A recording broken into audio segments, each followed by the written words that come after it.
रहने से पकड़ बाबा का क्या काम, जिसे न मस्ती से मतलब न दुनिया से मतलब, लेकिन फिर भी बहुत जरूरी है। और होली वास्तव में है ही संतों का सारा करामाती काम। कहते हैं एक होलिका थी जो हमारे मन की जो ऊर्जा, नेगेटिव ऊर्जा है, उसकी प्रतीक है। और एक प्रहलाद था जो एक साधक का प्रतीक है। होलिका ने योजना बनाई कि प्रहलाद को लेकर अपनी गोद में बैठ जाए और यह ऐलान कर दिया जो सच होगा वो बच जाएगा। उसके पास एक कपड़ा था जो फायर प्रूफ था, जिसे ओढ़ लेने से आग का असर नहीं होता। वो इत्मीनान से थी कि मेरा तो कुछ बिगड़ेगा नहीं, जो बिगड़ेगा वो प्रहलाद का बिगड़ेगा। लेकर उसे आग में बैठ गई, आग जलाई गई, बहुत जल्द सारे नगर ने मिलकर जलाई। लेकिन परमात्मा की करनी ऐसी हुई कि जो कपड़ा वो अपने ऊपर ओढ़े हुए थी वो हवा के झोंके से उड़कर प्रहलाद के ऊपर उड़ गया और वो बिना कपड़े के रह गई। होलिका भस्म हो गई और प्रहलाद बच गया। और यही हमेशा से होता है। मैंने सत्संग में हजारों बार बताया और हुजूर बहुत समझाकर कहा करते थे कि जब एक संत होता है उसके चारों तरफ 11 नेगेटिव पावर, कान पावर खड़ी रहती है और वो जीव को जिसके मन में जरा सा भी संशय आता है, कभी आती है, उसे दबोच लेती है। इस तरह से संतों के साथ लगना चलना बहुत मुश्किल काम है। और संत एक मर्यादा में बंधे हुए होते हैं। उन्होंने वचन दिया हुआ होता है कि वो अपनी शक्ति से कोई ऐसा काम नहीं करेंगे जिससे काल को नुकसान हो। ऐसी हालत में ये ताकत होते हुए भी कि संत जो चाहे सो करे, वो ऐसा मालूम पड़ता है कि बेचारा पप्पू है, इसके हाथ में तो कुछ है ही नहीं है, तो कुछ कर ही नहीं सकता। वेदों तक में संत को एक साधारण मनुष्य कहा है, जो बिल्कुल साधारण है, सीधा है। और अंग्रेजी साहित्य में तो उसे फूल कहा है, FOOL, फूल, बेवकूफ। Fool carry the tree of life, कि जो बेवकूफ होता है वही जीवन का सार ग्रहण करता है, ले जाता है। और इसीलिए सब धर्म ग्रंथों में एक बात आई है, बाइबल में बड़ा खोल कर बयान किया गया है कि जो बुद्धि में रत है, जो बुद्धि में लगे हैं, वो इस संसार में भटक जाते हैं। और जो बुद्धि से अलग हो जाते हैं, हट जाते हैं, वही सार प्राप्त करते हैं। इसी तरह वेद में भी कहा है, जो ज्ञान में रत हैं वो अंधकार में है, और जो अति ज्ञान में लगे हुए हैं वो महाअंधकार में। कारण ये है, ये मन, ये बुद्धि, ये संसारी ज्ञान हमें अंधकार में धकेल देता है। अगर इस संसार में कोई नेगेटिव पावर से बचने का कोई तरीका है, वो संत है, वो उसके साथ हम लग जाए तो बच जाते हैं। हम देखते हैं चक्की के 2 पार्ट होते हैं, जो उसमें रहता है वो सब पिस जाता है, लेकिन जो किल्ली के साथ लगा रहता है दाना वो साबुत बन जाता है। हुजूर कहा करते थे इस संसार में हम कुछ नहीं कर सकते, केवल संत के साथ रहे तो बच सकते हैं, अन्यथा नहीं। और यही तरीका है जो हमें बचा लेता है सारे जंजाल से। वरना मुझे मालूम है कि नेगेटिव पावर कितना कितना जुर्म करती है। आप लोग जानते हो कि चौसर का एक खेल है, चौपट बिछा कर खेलते हैं, उसमें गोल सारे चक्कर काट कर जब अपने घर जाने को होती है तो एक खाना होता है जिसे कहते हैं नर्क, उसमें पड़ जाती है। गोट उसमें पड़ गई तो अगर ये 1 नंबर आ गया तो पार हो जाती है, घर हो जाती है। अगर इंतजार में थोड़ी सी देर हो गई तो दूसरी गोट उधर पीट देती है, फिर उसे सारा वही चक्कर काटना पड़ता है। तो इसी तरह हमारे जीवन में भी जितना जितना हम संतों के साथ लगते हैं, काल अपना पूरा जोर लगाकर कोशिश करता है कि कोई जीव उससे निकल न पाए। लेकिन मैंने आपको बताया था बहुत शुरू में ही कि जब मैंने हुजूर से काम हाँ की करने के लिए माना तो मैंने कहा था जो जीव मेरे साथ रहेंगे उन्हें मोक्ष मिलेगा।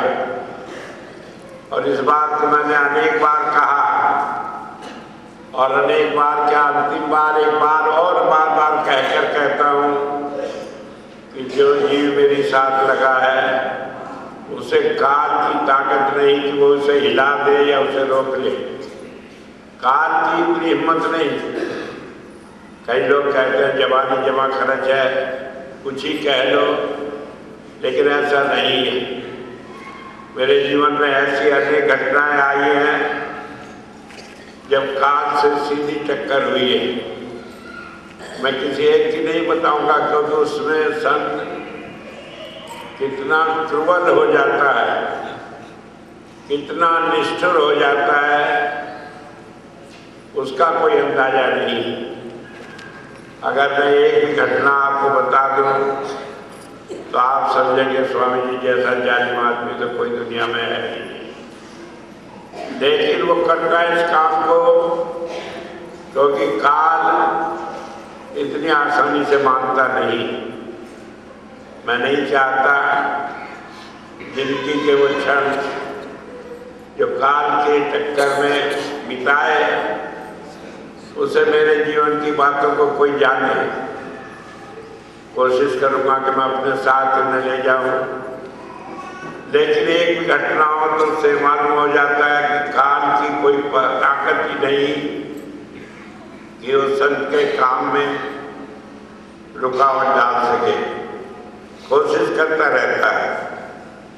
मैं इसलिए कह रहा हूँ, खबर नहीं आवाज आप कितने दिन तक सुनेंगे, लेकिन मैं आपसे दूर नहीं हूँ, मैं आपके अंदर बसा हूँ। और किसी भी घड़ी में चाहे आप गलत करें सही करें कुछ भी करें, काल आपको भटका नहीं सकता। अगर भटकता है तो यही है कि आप छटपटाहट में थोड़ा दिक्कत महसूस करेंगे, लेकिन अंतिम निर्णय आपके पास है। आज भी हम एक ऐसी घड़ी से गुजर रहे हैं। मैं आपको ज़्यादा न कहकर केवल एक बात कहूँगा कि आप किल्ली के साथ लगे रहे, आप अपना विश्वास बनाए रखें। दुनिया की कोई ताकत आपका बाल भी बाका नहीं कर सकती, कुछ नहीं होगा। मन से जुड़े रहे। मुझे किसी चीज़ की आवश्यकता नहीं, केवल आपका ये कह देना ही कि आप मेरे हैं, मेरे लिए सब कुछ है, मुझे और कुछ नहीं चाहिए। और मेरी अंतिम क्षण तक, अंतिम जीव तक जो साथ है, जब तक सबको मोक्ष नहीं मिल जाती, मैं भी चाहे मुझे कितनी मोक्ष मिले, मोक्ष का मैं चाहूँगा नहीं, नहीं मैं जाकर परमात्मा मिलूंगा जब तक एक एक जीव मेरा परमात्मा में नहीं पहुंच जाता। मैं आपको एक बात कह रहा हूं कि मन से तसल्ली रखे और उस तसल्ली से ये फायदा होगा कि आपको संसार में कष्ट नहीं होगा, क्योंकि नेगेटिव ऊर्जा हर घड़ी बड़ी प्रबल है। पहले तो ये कलयुग है। कलयुग कहते हैं कि दुनिया की सृष्टि क्या वो टाइम जबकि हम पापों के एक अनंत कमाई को ढेर को अपने सिर पर लाद कर इस संसार में खड़े हैं। जितना पाप हो सकता है ज्यादा वो कलयुग के दिनों में बढ़ता ही चला जाता है और पापों का इतना बड़ा ढेर है कि इसे मिटाने की सामर्थ्य नहीं। लेकिन गुरबाणी में कहा है कि लकड़ी का बहुत बड़ा ढेर हो, एक चिंगारी लगा दो तो वो सारी राख हो जाता है। तो संत ही वो चिंगारी लगाता है, इसलिए आप उससे चिंता न करें। सवाल ये आप कहेंगे नेगेटिव ऊर्जा क्या है? कई दफे मैं पहले बताया है, लेकिन मैं बता दूं। जैसे एक गिलास है, गिलास में आधा पानी भरा है, कांच का गिलास है और आधा खाली है। तो गिलास में आधा तक पानी भरा है।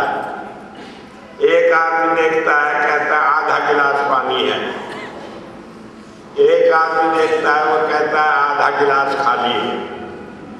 तो नेगेटिव जो सोचता है वो देखता है आधा गिलास खाली है, और जो पॉजिटिव देखता है वो देखता है कि आधा गिलास भरा है। आप कहेंगे कि आधा गिलास भरा है या खाली है, उससे क्या फर्क पड़ता है? मैं कहता हूं फर्क पड़ता है। क्या पड़ता है मैं आपको समझाऊं बड़ी सरल भाषा में। एक आदमी था, उसके पास 11 महीने का अनाज था, 1 महीने का नहीं था। तो वो सोचता कि हाय क्या होगा, 1 महीने का अनाज नहीं है, कुल 11 महीने का है। एक आदमी था जिसके पास 1 महीने का अनाज था और 11 महीने का नहीं था। वो मस्त था, कहने लगे क्या 1 महीने का तो है। तो जो 1 महीने का अनाज था वो अपना खूब मस्ती से खाता और सोचता रहा कि जब 1 महीने का है इसे तो मौज ले लो, बाद में देखेंगे। जो दूसरा था उसमें 11 महीने का था, उसने सोचा कभी इंतजाम न हो तो 1 महीना पहले भूखा रह लो, फिर बाद में देगा आराम रहेगा। अब 1 महीना कहाँ भूखा रहना था, वो भूख में मर गया और उसका 11 महीने का अनाज पड़ा रह गया। और जिसमें 1 महीने का था उसने खूब खाया और बाद में जो मर गया उसका 11 महीने का उसके हिस्से में आ गया, उसे भी निपटा गया। अब 12 महीने मौज कर ली। तो हालत यही है, जब हम नेगेटिव सोचते हैं तो उसके दुखों में अपनी सारी जिंदगी बर्बाद कर लेते हैं। जब हम पॉजिटिव सोचते हैं तब हम उसमें मौज करते हैं और उस मौज से और उस पॉजिटिव के सोच देने वाले की याद करके हमारे बाकी 11 महीने भी उसी मौज में कट जाते हैं। तो मैं तो आपको सिर्फ एक बात कहता हूँ कि अपना ध्यान गुरु के साथ रखें और कुछ नहीं, भजन करें न करें। हालांकि कई आदमी बुरा मानते हैं इस बात से, लेकिन मैं कहता हूँ कि कमाई तो भजन की मैंने इतनी कर ली कि दुनिया में कोई आदमी उसके सहारे आराम से कर सकता है। आपको तो केवल ये जानना है कि वो कमाई आपकी है, क्योंकि आपके रक्षक ने, गुरु ने, बाप ने, माँ ने वो कमाई की है और उस पर आपका हक है। अगर आप कहें कि हमारा तो कोई हक नहीं, तो दूसरा कोई आपका हक जताने नहीं आएगा। आप कहें कि हमारा हक है तो दूसरा कोई आपका हक मान नहीं सकता। तो आप अपना विश्वास दृढ़ रखें और हमेशा पॉजिटिव सोचें। कोई दुख हो सुख हो सिर्फ याद कर लें और मेरी जिम्मेदारी कि आपको सारे में आराम मिलेगा, आप उससे बच कर निकल जाएंगे। आपको किसी को सोचना नहीं पड़ेगा। तो मैं आज इनकी बात कहकर ही आपको ये विश्वास दिलाता हूँ कि इस मन को रोकने का, मन को मारने का, काल पाव से बचने का एक ही तरीका है कि हाथ कारवर दिल यारवर। काम अपना करते रहे लेकिन दिल जो है वो गुरु के साथ जोड़े रखे। फिर आप कहीं भी रहे, आप मेरी गोद में हैं, मैं आपके साथ हूँ और हर तरह से आपकी रक्षा होगी। इस सारी बात को कहकर मैं अपनी बात को समाप्त करूँगा। और मैं इसलिए बता दूं कि आज होली की मस्ती में, होली की इस उमंग में आपकी सारी चिंताएं भस्म हो जाएं, आप सुख से रहें और आपको दुनिया से इसके साथ ही थोड़ा मैं अपना प्रोग्राम बता दूं कि मैं अब यहाँ रहूँगा और इस महीने का 18 तारीख को शायद तीसरा इतवार है, उस दिन सत्संग होगा। उस दिन सत्संग में दूंगा और सत्संग में एक ऐसी बात बताऊंगा, बात तो मैं बताने की कोशिश कर रहा हूँ लेकिन समझने का नजरिया अलग है कि आपको अपना जीवन बड़ा आराम से गुजारने का मौका मिलेगा। बताई होगी, याद नहीं होगी, लेकिन उसे दोबारा याद दिला दूंगा। आज तो नहीं बताऊंगा, उसी दिन बताऊंगा।